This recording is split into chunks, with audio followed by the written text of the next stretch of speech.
আমরা একমাত্র ভয় পাই কার কাছে? আল্লাহ ছাড়া আমরা কার কাছে ভয় পাই না।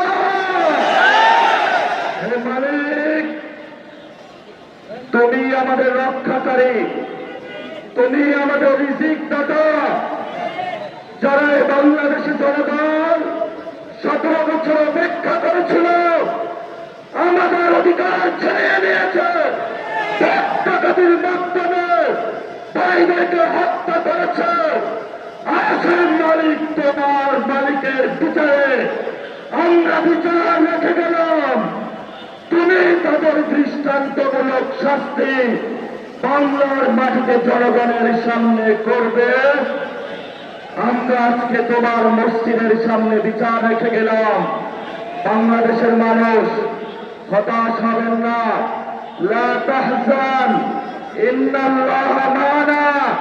আল্লাহ আমাদের সাথে আছেন, শক্তিমান, ভয় নাই। চোখ রাখবো, আমরা ইনশাআল্লাহ বিগত হয়ে পার্লামেন্টে যাব। সবাইকে আসসালাম, সবাই দোয়া রাখবেন। আসসালামু আলাইকুম।